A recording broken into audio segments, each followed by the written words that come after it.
Hello everyone. इस video में हम लोग क्वेश्चन नंबर 65 को सॉल्व करने वाले हैं। 64 तक हम लोगों ने सॉल्व कर लिया था। ब्लॉक ऑन ब्लॉक सिस्टम पे बेस्ड ये एक बहुत ही बेहतरीन क्वेश्चन है और अपने आप में एक बहुत सारा कॉन्सेप्ट समेटे हुए हैं। इस क्वेश्चन को इस वीडियो को पूरा देखिएगा, इस क्वेश्चन को अच्छे से सॉल्व कीजिए और बहुत सारे बारीक कॉन्सेप्ट को सीखिए फ्रिक्शन से रिलेटेड। देखिए इस क्वेश्चन में क्या कहा जा रहा है। A plank of mass m1 with a bar of mass m2 placed on it lies on a smooth horizontal plane. देखिएगा इस केस में क्या कहा जा रहा है कि ये सरफेस है, इस पे एक ब्लॉक है, इस पे एक और ब्लॉक रखा हुआ है, ठीक है। नीचे वाले का मास m1 है, ऊपर वाले का मास m2 है, ऊपर वाले पे फोर्स लग रहा है, ठीक है। देखिए आगे पढ़ते हैं। A horizontal force growing with time, force time के साथ इंक्रीज कर रहा है। फोर्स का इक्वेशन 80 दिया हुआ है, एक कांस्टेंट है, is applied to the bar, means ऊपर वाले पे फोर्स लग रहा है ना। Find how the acceleration of the plank W1 and the bar W2 depends on time. If the coefficient of friction between the plank and the bar is equals to K, draw the approximate plot of this dependence. चलिए फिर देखिए इस question को कैसे solve किया जाए। बहुत ही बेहतरीन क्वेश्चन है, अच्छा क्वेश्चन है और इस क्वेश्चन को सॉल्व करते हैं। देखिएगा, देखिए m2 एक्सेलरेशन के m2 पे फोर्स लग रहा है 80, m1 पे जो फोर्स लग रहा है वो है फ्रिक्शन। इसको जब खींचेगा आप तो ये भी साथ साथ खींचाएगा और ये जो सरफेस है ये स्मूथ है। m1 पे फ्रिक्शन लगेगा और m2 पे फोर्स लगेगा और इस पे फ्रिक्शन अपोजिट डायरेक्शन में लगेगा। m1 फ्रिक्शन के कारण एक्सेलरेट कर सकता है, लेकिन फ्रिक्शन का वैल्यू एक लिमिट तक ही बढ़ेगा, उसके बाद नहीं बढ़ सकता है।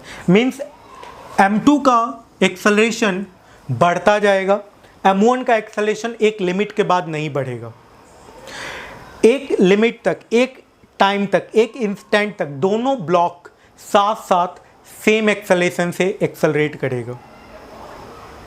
इसके बाद फिर ये दोनों डिफरेंट एक्सेलरेशन से एक्सेलरेट करने लगेगा। दोनों के सरफेस के बीच में रिलेटिव मोशन होने लगेगा, रिलेटिव एक्सेलरेशन प्रोड्यूस हो जाएगा।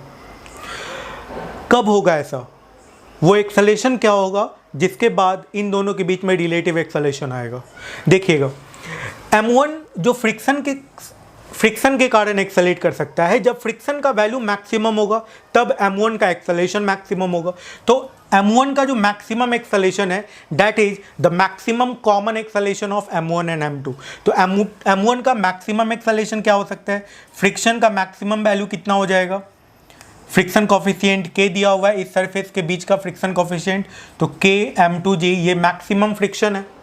तो मैक्सिमम एक्सेलरेशन जो होगा A2, मैक्सिमम जो होगा वो कितने के बराबर होगा? A1 जो मैक्सिमम होगा नीचे वाले का, जो फ्रिक्शन के कारण एक्सेलरेट करेगा, उसका जो मैक्सिमम वैल्यू होगा ये हो जाएगा K m2G बाई m1। इस पे फ्रिक्शन इतना लगा, इसका मास m1 है, डिवाइड कीजिए तो A1 मीन्स इसका जो एक्सेलरेशन है A1, this is the maximum acceleration और ये मैक्सिमम कॉमन एक्सेलरेशन है, ठीक है।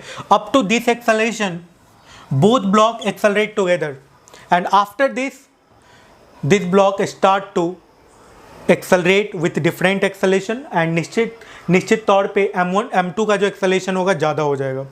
And definitely m2 accelerate after that, after this moment of time acceleration of m2 will be larger than acceleration of m1. So first of all we have to find the moment of time after which this happens. Okay, तो वो जो time होगा वो क्या होगा? देखिए 80 इस समय दोनों सेम एक्सेलरेशन से एक्सेलरेट कर रहे हैं, ठीक है ना। a1 इक्वल्स टू a2, ठीक है। तो जब A1 इक्वल्स टू A2 होगा तो ये सिस्टम को एक सिस्टम मान ली जिस पे फोर्स कितना लग गया भाई? 80 फोर्स लग गया और इस सिस्टम का मास कितना हो गया? m1 प्लस m2 और दोनों का एक्सेलरेशन सेम है, A हो जाएगा। ये कौन सा एक्सेलरेशन है? कॉमन एक्सेलरेशन है, ठीक है। तो ये एक्सेलरेशन तक ये पूरा का पूरा सिस्टम साथ साथ एक्सेलरेट करेगा। तो AT का वैल्यू, ये वो मोमेंट ऑफ टाइम है जिसके बाद M1 और M2 डिफरेंट एक्सेलरेशन से एक्सेलरेट करेगा। तो AT का वैल्यू आप लिख दीजिए M1 प्लस M2 के M2G बाई M1। तो T का वैल्यू आ गया M1 plus M2 by A के M2G बाई M1। इसको T0 लिख देते हैं। तो टाइम का वैल्यू यदि छोटा या बराबर होगा T0 तक, up to this time, this moment of time, both block accelerate with same acceleration. Both block accelerate with same acceleration. Okay, ठीक है ना। दोनों ब्लॉक जो होगा सेम एक्सेलरेशन से एक्सेलरेट करेगा इस टाइम तक, इस मोमेंट ऑफ टाइम तक। वो मोमेंट ऑफ टाइम मैंने लिख दिया है, ये होगा। ये भी एक आंसर, ये भी टाइम भी कैलकुलेट करना था आंसर में। तो ये वो टाइम है जब तक ये साथ साथ एक्सेलरेट करेगा।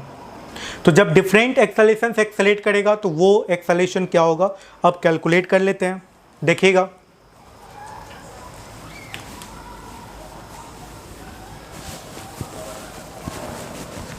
देखिए अब क्या है, if T greater than T0, T greater than T0, तो इस पे क्या लगेगा, फ्रिक्शन।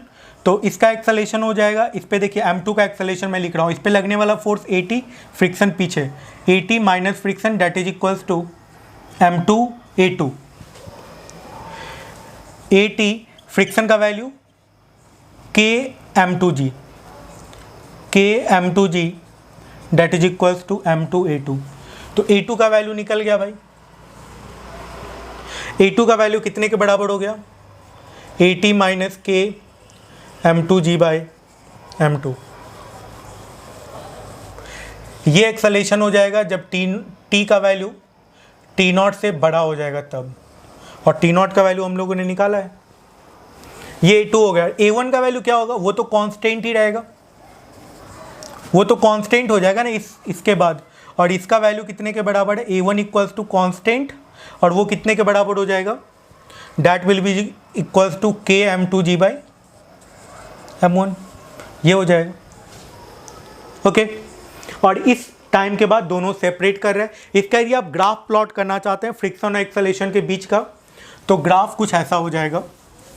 देखिएगा, मैं ग्राफ प्लॉट करके दिखाता हूँ। मान लेते हैं इस पे मैं एक्सेलरेशन को पुट कर देता हूँ, इस पे मैं टाइम को लिखता हूँ। तो T इक्वल टू T0 तक, T इक्वल टू T0 तक दोनों का एक्सेलरेशन सेम था, A1 इक्वल्स टू A2 था, okay. A1 equals to A2 था। इसके बाद फिर क्या हो गया, A2 इंक्रीज करने लगा और A1 जो है कांस्टेंट हो गया, ठीक है। तो कुछ इस तरह का ग्राफ बन जाएगा, और इस तरीके से ये क्वेश्चन सॉल्व हो चुका है।